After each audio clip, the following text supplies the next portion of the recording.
ప్రకటించారు. ఈ ముఖ్యమంత్రి గారు ప్రకటించిన తర్వాత పూర్తి స్థాయిలో జరిగిన అంశం ఏంది, ఆ 4 పథకాలకు సంబంధించి పూర్తి స్థాయిలో ఏ విధంగా ఎట్లా అంటే 4 పథకాలను ఒకేసారి ప్రకటించడం వెనుక మర్మం ఏంటిది అనేది కూడా తెలంగాణ ప్రాంత బిడ్డలు తెలవాలి.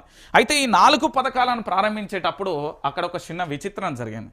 మా యొక్క గౌరవ రాష్ట్ర ముఖ్యమంత్రి యనుమల రేవంత్ రెడ్డి ఉన్నాడు కదా, వాళ్ళ యొక్క సోదరుడు కూడా స్టేజ్ మీద ఉన్నాడు. అంటే ఏ అర్హతలు లేకున్నా ఏది లేకున్నా పూర్తి స్థాయిలో కూడా ఆ స్టేజ్ మీద కూర్చున్న పరిస్థితి ఉన్నది. అసలు ఏ అర్హతలతోని ఏ బాధ్యతలతోని అక్కడ కూర్చున్నాడు అనేది ఒక్కసారి మనం చూసే ప్రయత్నం చేద్దాం. ఇగో ఒక్కసారి చూడరు ఇక్కడ, ఇగో ఇటు ఒక్కసారి చూడరు తెలంగాణ ప్రాంత బిడ్డలారా. యనుమల రేవంత్ రెడ్డి గారి కుటుంబ సభ్యుడు సోదరుడు. ఇగో ఈయన ఏ పదవి లేదు, ఒక ఎమ్మెల్యే కాదు, ఒక ఎమ్మెల్సీ కాదు, ఒక ఎంపీ కాదు, ఒక సర్పంచ్ కూడా కాదు. పూర్తి స్థాయిలో ఇక్కడ చూసిరు కదా ఒకసారి పూర్తి స్థాయిలో కూడా ఏం జరిగింది. ఇక్కడ యనుమల రేవంత్ రెడ్డి గారికి సంబంధించిన సోదరుడు అండి.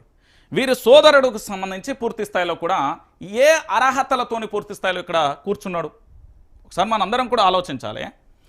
ఏ అర్హతలతోని ఇక్కడ కూర్చున్నాడు అంటే నేను చెప్పనా లేదా తెలంగాణ ప్రాంత బిడ్డలకు సంబంధించి చెప్పే ప్రయత్నం అయితే చేస్తా, ఒకసారి మాట్లాడే ప్రయత్నం అయితే చేద్దాం. ఎందుకు అంటే ఇక్కడ తెలంగాణ ప్రాంత బిడ్డలారా, కల్వకుంట్ల చంద్రశేఖరరావు ఇంట్లో తన్నీరు హరీష్ రావు గారు తెలంగాణ ఉద్యమకారుడు, పనిచేసిండు. ఆయన మెంబర్ ఆఫ్ లెజిస్లేటివ్ అసెంబ్లీ, ప్రజల చేత ఎన్నుకోబడిన వ్యక్తి, గెలిచిండు. దాని తర్వాత కవితకు సంబంధించి పూర్తి స్థాయిలో కూడా ఏంది వారు కూడా ఎంపీగా గెలిచారు. దాని తర్వాత సిరిసిల్ల నుంచి కేటీఆర్ గెలిచిండు. ఆ తర్వాత పూర్తి స్థాయిలో గజ్వెల్ నుంచి కేసీఆర్ గారికి గెలిచిన పరిస్థితి కనబడుతుంది. అయితే వీరందరూ గెలిచిన తర్వాత ఏం జరిగింది అంటే వాస్తవమైన కోణాన్ని ఒకసారి మనం చూడాలి. ఇక్కడ పూర్తిగా కూడా ఏం జరుగుతున్నది, యనుమల రేవంత్ రెడ్డి గారి యొక్క సోదరుడు ఇక్కడ కలెక్టర్ గారండి. ఇగో మా స్నేహితుడు, ఇగో ఇక్కడ కలెక్టర్ ఉంటారు, ఇక్కడ చూడండి కలెక్టర్ వెనక కూర్చున్నాడు, ముందు వీరు కూర్చున్నారు. అంటే నేనేమంటున్నా అంటే ముఖ్యమంత్రి గారు ఇది ప్రజాపాలన అన్నప్పుడు ప్రజలకు సంబంధించి పూర్తి స్థాయిలో సిఎస్ పక్కన కలెక్టర్ గారిని కూర్చోబెడతారా, లేకపోతే వారి యొక్క సోదరుని ఏ పదవిలో ఏ బాధ్యతలో ఉండి కూర్చోబెట్టిన నాకు అర్థం. ఇగో సిఎస్ గారండి, సిఎస్ గారు. ఇగో అంటే ఇక్కడ కుటుంబ పాలన అని చెప్పడానికి నిదర్శనం ఇంకేమైనా ఉన్నదా? నేనేమంటున్నానంటే తెలంగాణ ప్రాంత బిడ్డలందరూ కూడా ఆలోచించాల్సిన విషయం ఏంటంటే ఈ ప్రజాపాలన పేరుతో తెలంగాణ రాష్ట్ర వ్యాప్తంగా రైతులను ఎట్లా మోసం చేస్తున్నారు, ప్రజలను ఎట్లా మోసం చేస్తున్నారు, ఏం జరుగుతుంది అనేది కూడా మనం ఆలోచించాలి. నేనేమంటున్నానంటే ఇక్కడ 4 గ్యారంటీల పేరుతోని మీకు టోపీ పెడుతున్నాడు యనుమల రేవంత్ రెడ్డి, కాంగ్రెస్ ప్రభుత్వం అనేది నేను చెప్తా. ఎందుకు అంటే తెలంగాణ ప్రాంత బిడ్డలారా, మన యొక్క అస్తిత్వాన్ని, మన పోరాటాన్ని, మన పటిమకు సంబంధించి పూర్తి స్థాయిలో మార్పు అనే పేరుతోని కాంగ్రెస్ పార్టీని అధికారంలోకి తీసుకువస్తే ఈ కాంగ్రెస్ పార్టీ అధికారంలోకి వచ్చిన వెంటనే డిసెంబర్ 9వ తారీఖున గిట్ల పోయి గట్ల తెచ్చుకోరు అని బ్యాంకు రుణాలకు సంబంధించి చెప్పిన మాట తప్పిన ముఖ్యమంత్రి యనుమల రేవంత్ రెడ్డి, దానితో పాటుగా ఇంకొక విషయం ఆలోచిస్తే మనం పూర్తి స్థాయిలో కూడా ఏం చెప్పిలు, రుణమాఫీ చేస్తా అని చెప్పిలు. అన్ని అంశాలను కూడా హామీలన్నింటినీ కూడా తుంగలో దొక్కి ఈరోజు పూర్తి స్థాయిలో తెలంగాణ రాష్ట్ర వ్యాప్తంగా కూడా ఎంత దారుణంగా, ఎంత హేళనగా, ఎంత అవహేళనగా పూర్తి స్థాయిలో కూడా జరుగుతున్న ఈ పరిపాలన మనం చూస్తున్నాం. తెలంగాణ రాష్ట్ర వ్యాప్తంగా 4 పథకాలను ప్రారంభించిండండి మా ముఖ్యమంత్రి యనుమల రేవంత్ రెడ్డి గారు. 4 పథకాలను పూర్తి స్థాయిలో ప్రకటించిన తర్వాత ఆ 4 పథకాలకు సంబంధించి జరిగిన విషయాన్ని ఒకసారి బుట్ట దాఖలు చేద్దాం. 4 పథకాలు రియల్గా నిన్న రాజకీయ విశ్లేషకులు, దాంతోపాటు ఇక్కడ ఉండే మేధావులందరినీ కూడా నేను సంప్రదించిన. అసలు ఏం చేయబోతున్నాడు యనుమల రేవంత్ రెడ్డి గారి వ్యూహం ఏంది, యనుమల రేవంత్ రెడ్డి గారికి సంబంధించి పూర్తి స్థాయిలో జరుగుతున్న పరిణామం ఏంటి, ఈ యనుమల రేవంత్ రెడ్డి గారికి సంబంధించి జరుగుతున్న వాస్తవాలు అవాస్తవాలు ఏంటి అనేది ఒకసారి చూద్దాం.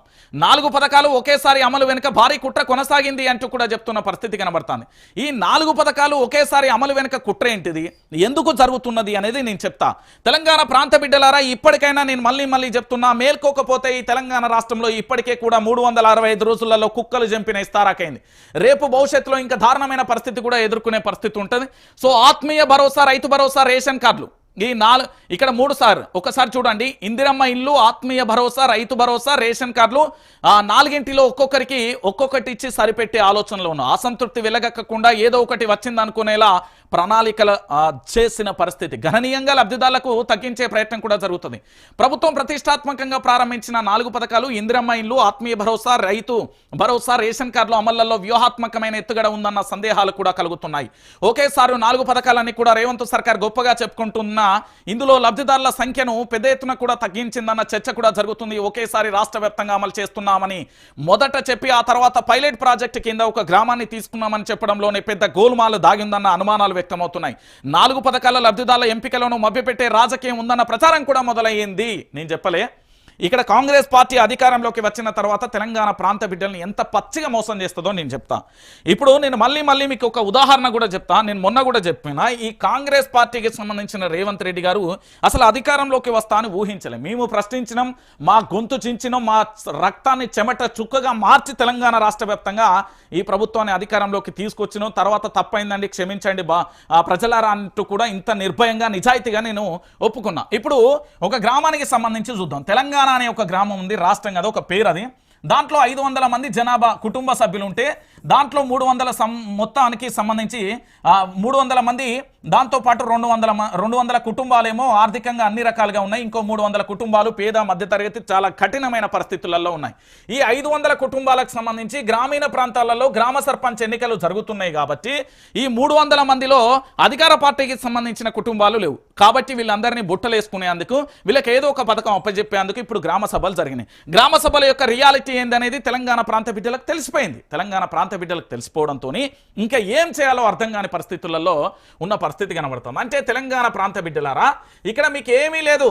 పలానా ఎల్లన్న మల్లన్న పుల్లన్న లేకపోతే బుచ్చవ్వ మల్లవ్వ ఎల్లవ్వ ఎవరన్నా ఉన్నారనుకో, ఒకరికి ఇంద్రమ్మ ఇల్లు, లేకపోతే ఒకరికి రైతు భరోసా, ఒకరికి రైతు బీమా, ఒకరికి రేషన్ కార్డు, ఇలా తలా ఒక్కొక్కటి ఇచ్చేసి అదేదో సినిమాలగాక మన ఐస్ గడ్డను గాక చేతిలో పెడితే అందరికీ తిరిగి వచ్చేటాలకి ఏం ఉండదు కదా. ఇప్పుడు కూడా గిట్లనే ఉంటుంది. సో చివరికి ఏం జరుగుతుంది అంటే తెలంగాణ ప్రాంత వ్యాప్తంగా కూడా ఆఖరికి ఒక్కొక్క పథకం ఎక్కడో కాడ ఇచ్చినాం కదా అనే కాడికి అయిపోతుంది. దాని తర్వాత ఏం చేసిళ్ళు వీళ్ళంటే మండలానికి ఒక గ్రామాన్ని తీసుకుని దాంట్లో 100% పూర్తి స్థాయిలో కూడా పథకాల అమలు చేసేందుకు సిద్ధపడతామని చెప్పారు. ఒక్కసారి మీకు ఇది కూడా నేను చెప్పే ప్రయత్నం చేస్తా. ఎందుకు అంటే నియోజకవర్గానికి సంబంధించి ఇప్పుడు కొసింగిలో నిన్న మండలంలో 4 పథకాలను ప్రారంభించిండు. ఇక్కడ జరిగే విషయం ఏంటంటే తెలంగాణ ప్రాంత బిడ్డలారా, నేను ఏం చెప్తున్నానంటే వీళ్ళు ఏం లేదు, మండలానికి ఒక గ్రామాన్ని దత్తతగా తీసుకుని లేదా ఆ గ్రామంలో పూర్తి స్థాయిలో పథకాలను ఇంప్లిమెంటేషన్ చేస్తున్నామని చెప్పి పూర్తిగా ఆ పథకాన్ని పూర్తిగా కూడా అమలు చేస్తామని కూడా చెప్తారు. చెప్పిన తర్వాత జరిగే పరిస్థితి ఏందో తెలుసా? దాని తర్వాత ఇగో పలానా మండలం ఉన్నది, పలానా నియోజకవర్గంలో పలానా మండలం పలానా గ్రామంలో కాంగ్రెస్ పార్టీ అన్ని పథకాలు ఇచ్చింది అనే కాడికి వస్తుంది. చివరికి జరగబోయే పరిస్థితి అదే. నేను ఎందుకు ఈ విషయాన్ని చెప్తున్నానంటే పూర్తి స్థాయిలో కూడా తెలంగాణ ప్రాంత బిడ్డలను మళ్ళీ మోసం చేయడానికి రేవంత్ అండ్ కో టీం మళ్ళీ ప్రయత్నం చేస్తుంది. దీంట్లో భాగంగా కొన్ని సంస్థలను అంటే కొన్ని ఛానళ్లను కూడా తెర మీదకి తీసుకొస్తున్నట్టుగా విశ్వసనీయ వర్గాల సమాచారం. ఇప్పటికే నాకు తెలిసి బడ్జెట్ కూడా కేటాయించులో 50 కోట్ల వరకు కేటాయించిన పరిస్థితి. ఇప్పటికే వాళ్ళ ఛానళ్లలో పనిచేస్తున్న వ్యక్తులను కూడా వాళ్ళని మానసికంగా ఇబ్బంది పెడుతున్నారట. ఎట్లా అంటే మా వార్తలను మీరు స్టేటస్లు పెట్టాలి, వాట్సాప్లలో తిప్పాలి, మనయే పెట్టాలి, మనే తప్ప ఇంకోటి పెట్టడానికి వీల్లేదు అని వ్యక్తిగత స్వేచ్ఛను కూడా హరిస్తున్నారట. ఇది కూడా విశ్వసనీయ వర్గాల నుంచి సమాచారం. నేనేమంటున్నానంటే పూర్తి స్థాయిలో కూడా మార్చి 31 లోపు రైతు భరోసా వేస్తాం. కొడంగల్ సభలో సీఎం రేవంత్ రెడ్డి రేపట్లోగా అందరికీ రైతు భరోసా అనే ప్రకటన, అరగంటలోనే మాట మార్చేసి మార్చి 31 లోపు ఇస్తామనే ప్రకటించిన సీఎం. కొసంగి మండలంలో 4 పథకాల ప్రారంభం. నియోజకవర్గంలో 3500 ఇంద్రమ్మ ఇండ్లు, వచ్చే 4 ఏళ్లలో 15 నుంచి 20,000 ఇండ్లు కడతాం. గ్రామ సభలో కొందరు చిల్లర పంచాయతీలు చేసిరు.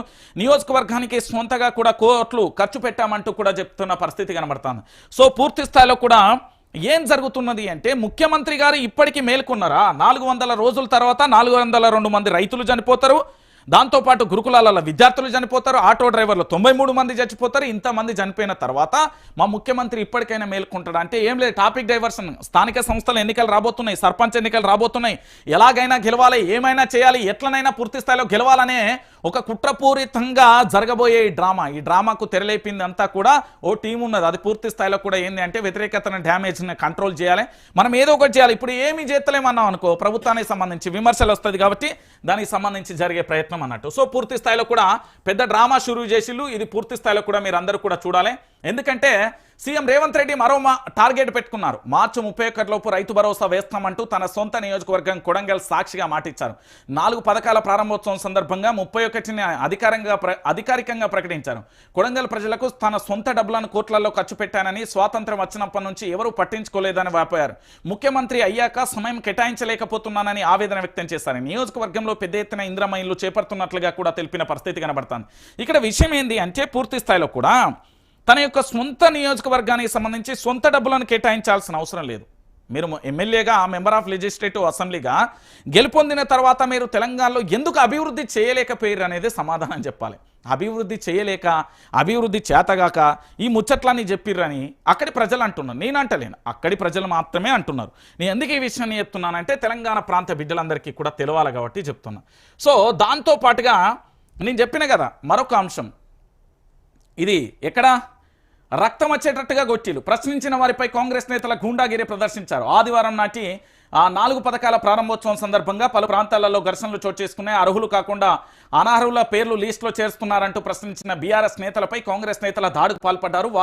వారికి పోలీసులు కూడా వత్తాసు పలకడం విశేషం. పరిస్థితులను అదుపులో తీసుకువచ్చే సాకుతో లాఠీ చార్జికి దిగి బెంబేలెత్తారు. అసలు సిసలైన లబ్ధిదారుల గురించి ప్రశ్నించిన బీఆర్ఎస్ కార్యకర్తలే లక్ష్యంగా దాడులు జరిపారు. ఈ దాడులలో పలువురు తీవ్రంగా గాయపడ్డారు అంటూ కూడా చెప్పిన పరిస్థితి కనబడుతుంది. ఇక ఇదెక్కడి పంచాయతీ అండి? ప్రశ్నిస్తాను నేను. ఇప్పటివరకు నా తండ్రిని బెదిరించారు, అంతకుముందు గతంలో నన్ను బెదిరించాను. ఇక్కడ చట్టం రాజ్యాంగం ఉంది కాబట్టి నేను హైకోర్టుకు వెళ్ళినా మళ్ళీ సుప్రీంకోర్టుకు వెళ్ళే ఆలోచనలో ఉండే కాబట్టి అక్కడే దక్కిలు. దాని తర్వాత ఈ రాష్ట్ర గవర్నర్కు, సుప్రీంకోర్టుకు, హైకోర్టుకు ఎవరికి జడ్జిలందరికీ లేఖ రాసిన. నాకు ప్రొటెక్షన్ కల్పించాలని నాకు బాధ్యత ఈ రాష్ట్ర ప్రభుత్వాన్ని. దాంతోపాటు ఇప్పుడు ఏం చేస్తున్నారు, నా కుటుంబం మీద పడ్డారు. నేను ఏమంటున్నానంటే ఈ తెలంగాణలో పూర్తి స్థాయిలో ప్రశ్నిస్తే ఇంత దారుణమైన పరిస్థితి వస్తుందా అంటే ప్రశ్నించకూడదా? మీరు 4 పథకాల గురించి, అమలు గురించి మీరు మాట్లాడితే ఈ 4 పథకాల అంశాలు కాదు కదా, ఈ 4 పథకాల అంశాలు కాదు కదా. మీరు ఇచ్చిన 6 గ్యారెంటీలు, 13 అంశాలు, 420 హామీలు, ఓవరాల్గా ఇంత తడిచిమూపడి చేసిరు కదా. మీకు అలవి కానీ హామీలు ఇచ్చేటప్పుడు ఎట్లా మర్చిపోయారో మరి నాకైతే తెలియదు. దాంట్లో మళ్ళీ అపరమేధావులు ఉన్నారు, వాటన్నింటిని కూడా పక్కన పెట్టిన పరిస్థితి ఉంది. అంటే ఒకసారి మీరు అందరూ కూడా ఆలోచించాల్సిన విషయం ఇది. తెలంగాణ ప్రాంత బిడ్డలారా, ప్రశ్నిస్తే పూర్తి స్థాయిలో ఇక్కడ దాడులేనా, కేసులేనా? ఇదేనా రాజ్యాంగం? ఇదేనా ప్రజాస్వామ్యం? ఇంతకంటే దారుణమైన విషయం ఇంకేముంటుందండి? ఇంతకంటే ఘోరమైన విషయం ఇంకేముంటుందండి?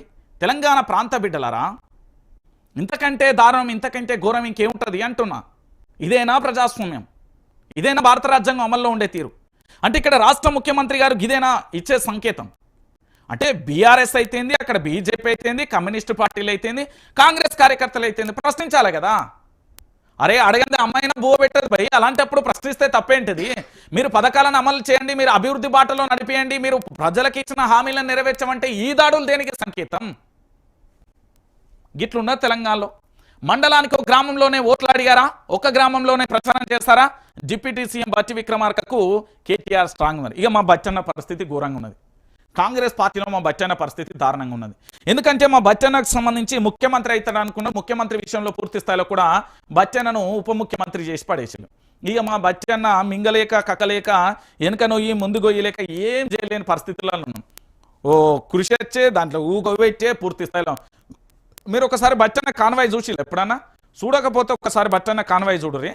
అసలు పాపం ఏంటంటే ముఖ్యమంత్రి ఈక్వల్ టు ముఖ్యమంత్రి, ఉప ముఖ్యమంత్రి, ముఖ్యమంత్రి ఎలాంటి భద్రత ఉండాలి, ఎట్లుండాలి అనేది ఒకసారి చూడండి. అంటే బచ్చన్న అందరికీ సుపరిచితుడు కాబట్టి పెద్ద ప్రాబ్లం లేదు, అపరిచితుడు అయితే ప్రాబ్లం ఉండేది. కానీ కాదు కాబట్టి పెద్ద దాడుల విషయంలో ఏది జరగదు కాబట్టి పూర్తి స్థాయిలో కూడా ప్రజలు పూర్తిగా ఎట్లా వ్యతిరేకిస్తున్నారో చూడొచ్చు. ఇక ఇంకొక విషయం ఏంటంటే నేను మండలానికి ఒకటే గ్రామానికి సంబంధించి నేను పైలట్ ప్రాజెక్ట్గా మండలంలో గ్రామం తీసుకుంటా అని చెప్పారు కదా. కేవలం పలానా నియోజకవర్గం, పలానా మండలం, పలానా గ్రామంలో మేము అమలు చేస్తాం, ఇదే పరిస్థితి అని చెప్పే ప్రయత్నం చేస్తారు తప్ప ఇంకేం ఉండదు అనే విషయాన్ని కూడా మీరు అందరూ కూడా గుర్తుపెట్టుకోవాలి. ఇంతకు మించి ఏముండదండి ఇక్కడ.